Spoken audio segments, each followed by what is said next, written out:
So yun na guys, good morning, good afternoon, and good evening po muli. Ito muli ang inyong lingkod, Batang LU. And guys, grabe ano, walang katapusan talagang issue ang binabato ng mga anti-kalingap kung tawagin po ano.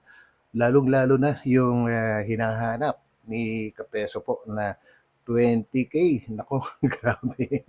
Mahalata naman kay Kalingap Rob guys na habang sinasagot niya ito ay medyo alam ko napipikon na siya kasi nga naman no 20K hahanapin kay ano, kay Kalingap Rab samantalang ito'y gumagastos, tumutulong ng, ang laki-laking amount po 'no. Kumbaga parang malaking sampal para sa kanya 'yun guys. But anyway, alam ko na bigla rin si Kalingap Rab at that time hindi niya siguro ini-expect na bigla siyang, biglang merong, basher or isang netizen na magsasabi sa kanya on the spot na 20K hinahanap at, ang sabi nga ay allowance daw nung nagbagyo sila. At yan ang hinanapan po natin ng katibayan guys. And salamat nga pala sa nagpadala po ng video clip po ano, na kung saan ay andito yung totoong kasagutan. Kung may 20K nga ba na ipinadala, alam po natin yan na noong pagpunta nila sa Baguio ay zero talaga. Wala talagang sponsor po si V ano. And then nung pangalawang ano, akyat nila sa Baguio, nagkaroon na po siya ng sponsor at meron po talagang ibinigay. Kaya lang ang hinahanap ay 20K. Ngayon dito, malalaman natin kung magkano lang po ano. At mamaya, explain din po natin yan. So yan guys, so umpisahan po natin dito sa ibang issues na lumalabas bago tayo makarating doon. And of course, bago tayo magtuloy-tuloy, huwag natin kalimutang suportahan palagi ang buong team Kalingap po ano, sa pangunguna ni Kuya Val Santos Matubang, Ate Edna Vlogs, and Kalingap Rab. And of course guys, ay muli ko kayong i-shout out sa lahat po kayo na mga solid Kalingap supporters and of course lalong-lalo na sa aking mga subscribers. Mabuhay po tayong lahat and God bless po. Samahan niyo ako hanggang dulo at huwag kalimutang magtamsak. So let's go. Cause I don't give a fuck what you say. Isa, bitak-bitak daw bahay ni TQ, sabi ni Doc Lad. Sino TQ? Actually, sa live ni Biancy po guys, ay nabanggit na talaga na ang eksakto na pagkakabanggit ni Biancy diyan ay maraming bitak, no? Iba naman po yung version ni ano ni Dr. Love which is talagang mas malala. Mamaya mapapakinggan din po natin 'yan dito guys mamaya. TQ. Weird. Ano? Tulfo Queen. Tulfo Queen.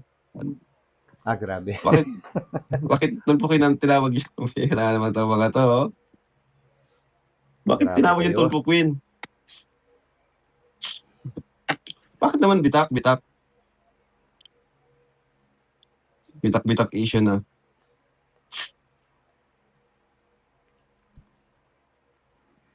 Kuya Actually, ano guys yung mga issue na ganyan is talagang hindi natin alam kung gumagawa sila ng issue. Hindi pa naman natin sure guys kung talagang malaki talaga ang damage or talaga mga lamat-lamat lang which is normal yun no, kapag nagkakalindol po ano. Kahit naman dito sa bahay, nagkaroon din po ng ganun kapag nililindol. Minsan nga yung paint lang ang makikita mo na parang may guhit. So yan. loyal ako sa Kuya Tata. Kuya Tats, kala ko team guwapa ka na eh. Wala namang bagong issue. Bakit bitak? Bakit na bitak-bitak? Pacheck natin kung talagang bitak-bitak. Yun. Pacheck natin. Yun ang pinaka the best. Ay pa-check talaga. Anyway, kahit naman kailan ay pwede pa rin magkaroon ng kahit umalis na sila sa Team Kalingap, no?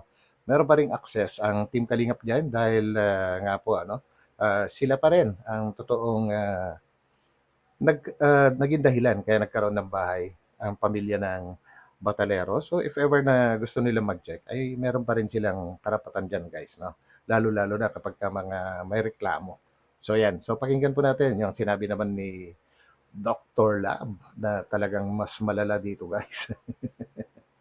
Kaya nga Doc Lab kasi delikado sabi ni Bian kasi sa live. Yun nga sinasabi sa live. Sa live sinabi ni Biancy na Nagbiyakan po lahat ang mga lublak.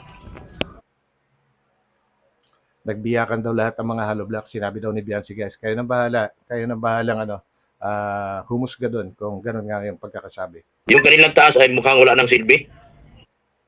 Ayun na matindi. Yung itaas daw ay wala ng silbi. Ibig sabihin, hindi na pwedeng tirhan. Ganon kalala. Bay, matindi, ano? At ano ba? Ilan ba yung magnitude ng lindol na nangyari po, ano?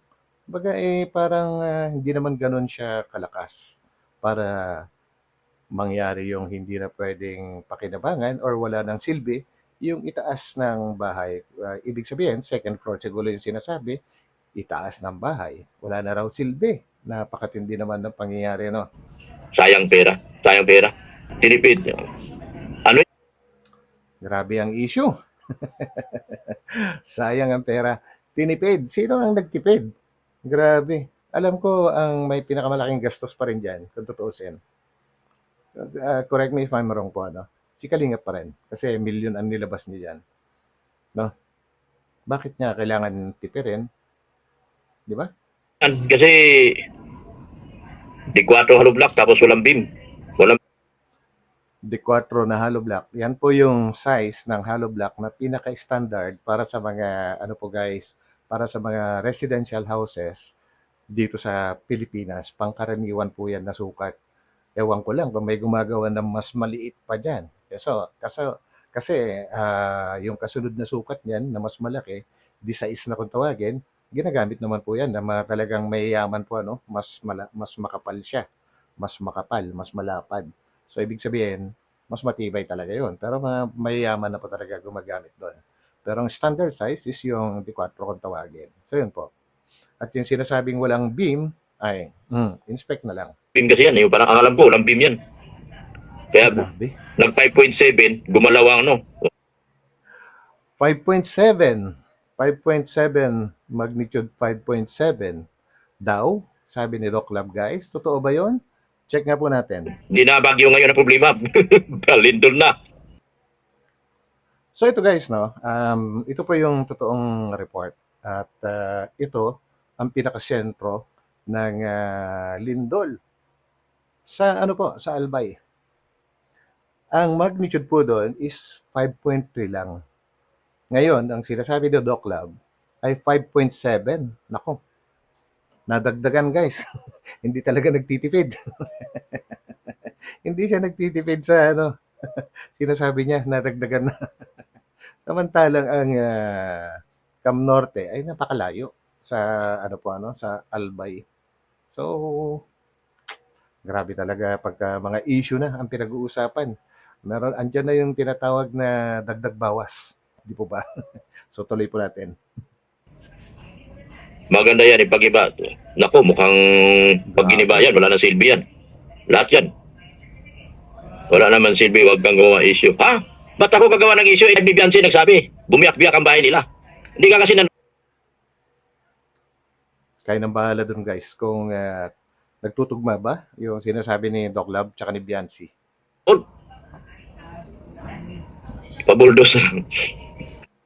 Yun, pabulldozer nyo na lang kasi matagal mo na rin naman sinabi yan na gustong ipabuldos ng boss mo, di ba? Para palitan na lang ng mas maganda at mas matibay. So pagkakataon na yan.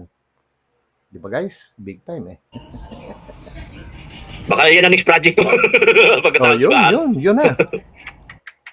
Nakasunod na pala, next project na niya.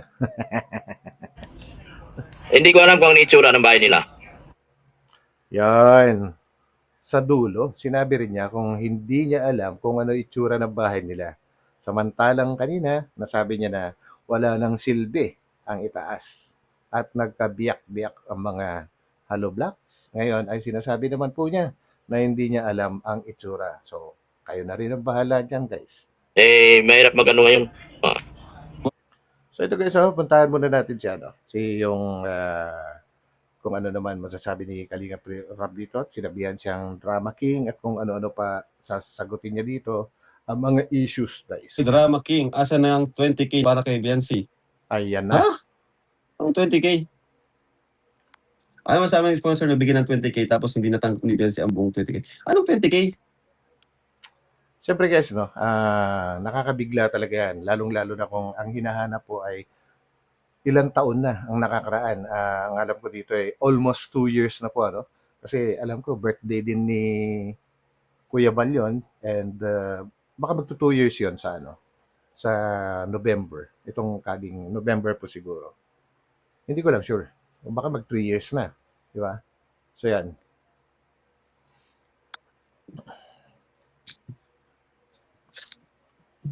Anong 20K ang hindi naibigay? At kailan Grabe. yan? Gagawa na naman kayo ng ano? Lahat na lang talaga. Wala na bang mahanap na butas ang mga antay na yan? Kaya lahat na lang ng ano ay siguro yung mga antay na sige ano yan ay parang minamarto natin yung vlog natin, kakahanap ng masisilip eh. Yun na nga ang sabi guys na kapag ka hindi kalingap ang kanilang ginagawang issue or binablog, ay wala silang views. So kailangan talaga maghanap kung ano ang pwede na lang ibato at laging nasa kalingap lang ang topic po nila, ano? Halongkat pa doon. Eh napakarami pa namang videos ang kalingap. Kaya buhay na buhay ang mga anti-kalingap po, ano? Buhay na buhay sila. Pabira. Ay 20K para nako, sa allowance ni nung nagbagyo kayo. What? grabe. Yung bagyo Nung pa? nagbagyo. Pambihira naman tong mga to. Eh ako nga nagsagot ng allowance ni Biancy para lang makasama. Nakalimutan niyo na ba yun? Ano tong mga Totoo yun guys. Si Kalinga Prab po ang sumagot. Napanood po natin lahat yan. No? Siya ang sumagot sa allowance ni Viancy noong first time na umakyat kasi nakadalawang beses na rin silang umakyat ng Baguio. Nakasama si Viancy po. Ano? Binigyan siya nung una ng pambili ng mga pampasalubong niya sa kanyang kapamilya pero hindi rin niya ginastos lahat. So, yung pangalawang akyat po nila, mamaya mapapanood po natin. yung niniwala kay Kapeso, eh, sinungaling yan, traitor pa yan. Ba't niniwala kayo siya ng bira itong mga to? Kaya nga nakasama si Biancy dahil sinama ko kahit walang sponsor. Mm. Bihira naman kayo.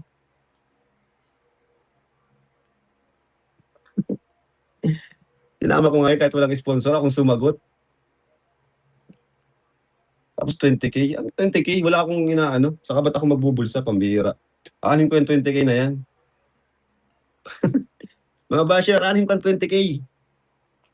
Alam nyo guys, yun pala ang mapapansin mo medyo nakakapikon din naman talaga yun. No? Hahanapan ka ng 20K, sasabihin na nangupit ka ng, sabihin ng mga bashers, nangupit ng 20K. Hindi ba nila alam kung magkano kinikita ni Kalinga Prab? Sa isang video pa lang niya, hindi kaya nila alam kung magkano kinikita nun. Social Blade. Bihira kayo. Lahat na lang ibinintang nyo sa akin. Naniniwala kay Kapeso. Isang sinungaling na trader yan. Ayun! Sige, sabihin nyo dyan lahat. Kung may problema kayo. Bihira, anin ko ang 20K. 500K nga, binalik ko sa sponsor. Yes, totoo po yun.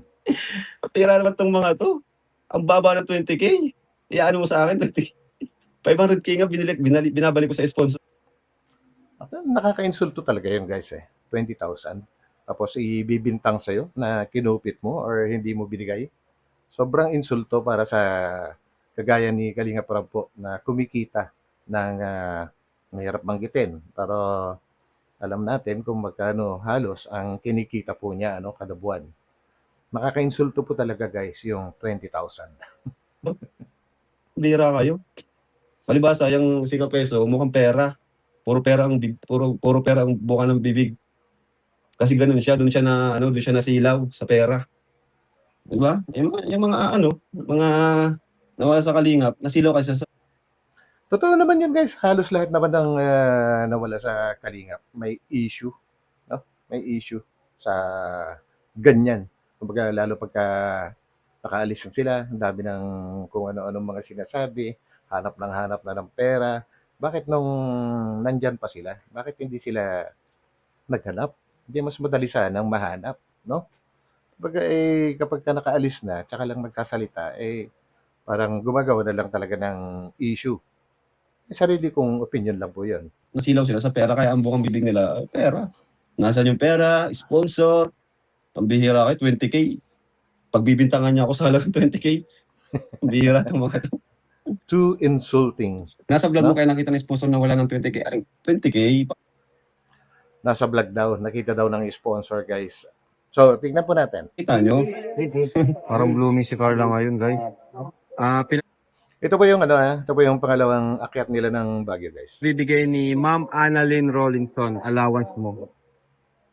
Pinabibigay daw ni Ma'am Annalyn Rollinson na allowance si Biancy. Ulitin po natin dito. Para makita nyo rin po yung figure kung meron ba talagang 20,000. Ni Ma'am Annalyn Rollinson, allowance mo. Ayan. Yan. So, kung titingnan guys, no, balikan natin. Yan. Kayo nang bahalang humusga dyan kung magkano. Sa tingin ko, hindi to lalagpas ng ng 4. Kung sa picture lang or sa video pagbabasihan po, Pero tuloy pa po natin. Ayan. Ano po, Ma'am Annalyn Rollinson. Okay, may pambili ka ng pasalubong. Opo. Tanda mo dati? Wala kang pambili ng pasalubong dati? Tanda mo yon? Opo. Ngayon, So yun, natatandaan ni Biancy na dati wala siyang sponsor, wala siyang pera nung una. Kaya lang binigyan ni Kalinga Prab. nakabalik ka sa Baguio. Marami ka ng allowance. Pangalawang punta na po, grabe po. Halaka. Grabe. Sige, sige. Thank you po, Ma'am Sige. Annalyn. Thank you po, Ma'am Annalyn. So yun guys, ang nangyari, kailan po ba nangyari ito? Almost 2 years ago, no? So matagal na. At kung talagang 20K yung binigay, dapat noon pa. Dapat noon pa hinanap. At sana ang naghanap, yung mismo nagbigay. Hindi po ba? Naka-video po eh. Siguro noong mga panahon na yan ay okay pa ang lahat. Nakakausap na ng diretsahan, Kalinga Prab, sponsors. Bakit hindi nila sinita before? No? Nasa video naman eh. Kung magkano. At pwede rin silang magtanong kay Biancy kung magkano ang binigay sa kanya. And I'm sure sa nagpadala or sa nagbigay ng sponsor, siguradong nasa niya yan, nasa bank transaction po niya yan kasi sila mga mayayaman po lalo-lalo na sila mga nasa ibang bansa, hindi na po sila gumagamit ng mga ibang padala-padala, basta transfer na lang ng transfer, galing ang mga sa online na lang po yan, sa cellphone na lang or sa laptop nila ginagamit, transfer na lang ng pera pa pero sigurado nandun pa rin yung matitrace pa rin yun kung magkano talaga. And yun, kung talagang 20,000, pwede na lang ipakita guys kay Kalinga Prab po, And kagaya ng sabi ko, matagal na ito. Matagal na itong pangyayari na to. Bakit ngayon lang? Pwede naman pong hanapin yan dati. At saka, bakit ibang tao ang naghahanap? Bakit si Kapeso? Bakit hindi yung mismo nagbigay? Yun ay isang katanungan, no? At kayo nang bahala mag-isip kung ano po yung kasagutan dyan, guys. Kung ito ba ay talagang totoo, yung 20K, o ito ay isang paninira lang, makagawa lang ng issue para kumita sa pagtatapik sa Kalingap. Yun lang po. Magmumukha tuloy kayong desperado, mga antay kayo. Yan. Pati 20K, bibintang nyo sa akin. Wala na kayong ginawa, kundi kupitero. Di wow. Ayun guys, sinabihan pa siya na kupitero. Grabe naman itong mga bashers, no? Sasabihan kupitero. Ako pa talaga nagkupit. Ano ba? Nagpapabahay ng 500K, worth 500K, 400K, tapos magkukupit ng 20K. Oo nga naman guys, asan ang doon? Asan ang hustisya? Ilan na yung pinabahayan ni Kalinga Prab? Yung sabihin na natin na siya lang mismo, ilan na? Galing sa mismong kinikita niya. Tapos sasabihin kumupit siya ng 20,000? Grabe naman yun. Kumbaga halagang 20,000 ay sisirain niya yung kanyang pangalan. Gumagastos siya ng kung pagsasama-samahin lahat-lahat mga ginagastos niya. Ilang milyon na yan. Tapos sasabihan na nangupit, 20,000? Diyos ko po. Ira naman tong mga to. Iba kayo nag-iisip. Hindi siguro. Yeah, velvet box nga na tawag yan, yung huling sahod nga niya, tanggap pa niya eh. Wala na yun sa kaano ha, wala na yun sa Kalingap, umalis na yun. Pero yung perang natanggap, yung ano niya, binigay, nasa kanya yun. Kinuha pa rin niya yung dito. So yun, kinuha pa rin daw niya doon. Yung, anyway, sa kanya naman talaga yun, pero yun ay katibayan na hindi talaga hindi talaga kinukupit, no? At kung may pangungupit, dapat kasi guys, ay maglabas sila ng solid, no? Na ebidensya, hindi pwede yung puro salita lang, no? Matagal na kasing ano eh. Matagal na kasing lahat ng mga anti-kalingap, marami silang sinasabi, marami silang ibinibintang, pero wala naman silang ano, na ilalabas na mga katibayan. And syempre, yung mga ano din, yung mga may na pag-iisip, maniniwala. Maniniwala kagad. Madaling makumbinsi po, no? Yung iba, hindi na, pero iilan lang naman po yan, guys. Mas marami pa rin nagtitiwala sa kalingap kasi alam naman po nila yung totoo. Kasi kayong maniwala dyan sa boss niyong sinungaling na traidor. Kaya tinong pati kayo, Aya, nauuto. biro mo yan, guys. Matagal na siyang sinasabihan na sinungaling, traitor, pero parang okay lang sa kanya. As long as nakakapag-topic pa rin siya sa kalinga, parang okay lang, tawagin siyang ganun. Importante, nakakapag-topic pa rin siya tungkol sa kalingap. Kumbaga, kumikita siya sa kalingap kahit paano sabihin sa kanya, no? Grabe. Yan. Ako pa ang pagbibintangan yung magnanakaw, pambihira naman kayo. Eh yung bahay nung umalis, na Kalingap Angel, milyon yung nakastos ko dun. Tapos Yun, ang binabanggit dito ni Kalingap Prab, guys, ay walang iba kundi si yung Dalaga. And alam ko, malaki talaga ginastos niya diyan. Lalong-lalo na nung dumating yung time na tumigil ang construction kasi nabitin yata yung budget. So, si Kalingap Prab ang nagpatuloy. So, talaga malaki ang gastos niya. 20K, bibintang nyo sa akin. Iniwala kayo, sinungaling ang Jessica Peso. Yun ang maraming ebidensya, yung pagiging sinungaling niya sa pagiging traitor niya. Yun ang sobrang malaking ebidensya meron. Ipang-hide mo mga yun, Rob. Good vibes lang. Okay lang po. Ano lang tayo dyan, sagutin natin kung ano mga paratang nila. Yan kasi minsan, guys, no, nasasanay na rin kasi yung mga anti-kalingap sa pagsasalita. Parang masyado na silang komportable sa pagsasalita, pagbibintang, kung ano-ano. Dahil alam nila na si Kalinga Prab ay hindi basta-basta sumasagot po. Ano?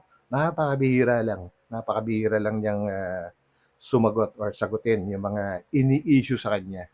No? Siguro yun ang dahilan. Kaya naging komportable na sila. Siguro iniisip nila na okay lang kahit anong ibintang mo dyan kay Prinsipe. Kasi hindi naman yan nagsasalita. Kaya nasanay na po sila. Yan ay aking sariling pag-a-analyze lang, guys. Pero kung pagbibintahan tayo makupit ng 20K, bihira naman, oo. Anong tingin nyo sa akin? Ano daw tingin nyo kay Kalinga Prab? Cheap? 20K? Grabe naman kayo.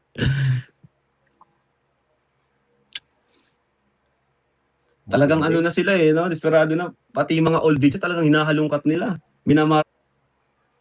Hinahalungkat talaga lahat-lahat mula umpisa. Siguro yan yung ito sariling pag-analyze ko lang dito, guys, no. Yan siguro yung isang in-advise nila kay Dalaga na ipabura lahat yung mga videos na kasama siya doon, kasama si Dalaga doon para mawala lahat yung mga ebidensya po, para pag umabot yung time na gusto nilang magbintang ng kung ano-ano, ay walang mahahanap na ebidensya. Okay, may solusyon naman po diyan, sabi nga ni Kuya Bal. Pwede namang i-save sa drive or kung saan man yan. Pero iba pa rin po yung talagang dati nang naka-upload. Mas mabilis po. Sabihin lang yung link, ganito, ando na kaagad, hindi yung mag-upload ka ulit. No? Utak-utak din, no? Gumagamit din sila minsan ng utak, kaya lang hindi umubra eh. Ito nila, ano kayang makikita natin butas dito? Ano kayang makikita natin butas? Bawat ano talagang hinahalungkat eh.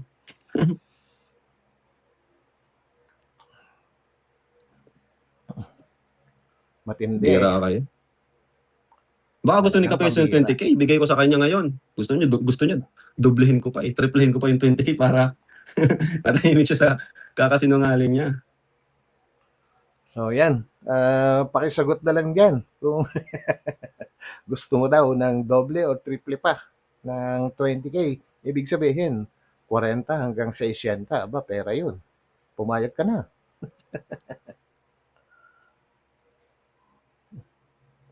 Kaya ang hirap kasi sa inyo, gawa kayo ng kwento para lang may ibutas kayo sa Team Kalingap. Totoo yan. Solid ang Team Kalingap. Yun ang totoo. Talagang solid ang Team Kalingap, guys. Mahirap pabagsakin yan. Subok na yan. Wala kayong maano sa amin. Katanong gawin nyo, di nyo mapapabagsakan Team Kalingap. Correct. Yan si Kapeso, anong gawin yan? Desperado ng ginagawa niya eh. Paninira na eh. So yun, grabe ano. At mahirapan talaga silang pabagsakin ang Team Kalingap, guys. Marami ng pinagdaanan ang Team Kalingap, marami ng problema ang pinagdaanan. Kumbaga habang tumatagal, pinapatibay ng mga pangyayari. So, solid talaga. Kaya hindi pa siguro pinapanganak as of now yung sisira, no? Yan ang tandaan po nila. So, yun guys, no? And tungkol sa issue ng 20K, yung pinakita natin kanina, yung pagbigay ng allowance kay Biancy, may inabot at galing yan kay Ma'am Annalyn Rolinson. Nabanggit naman po sa vlog. Kung totoo yung sinasabi ni Kapeso doon na 20K at mukhang wala namang 20K yung napanood po natin, ay sana nag-complain na noon pa, di ba? Noon pa. At that time, parang wala pang bahay sina Biancy na malaki. At that time po, so ibig sabihin, matagal na po yan. So maraming pagkakataon para questionin dapat nila si Kalinga Prab. Di po ba? Bakit ngayon lang? At ibang tao pa yung naghahanap. Yun lang. Yun lang ang katanungan doon, guys.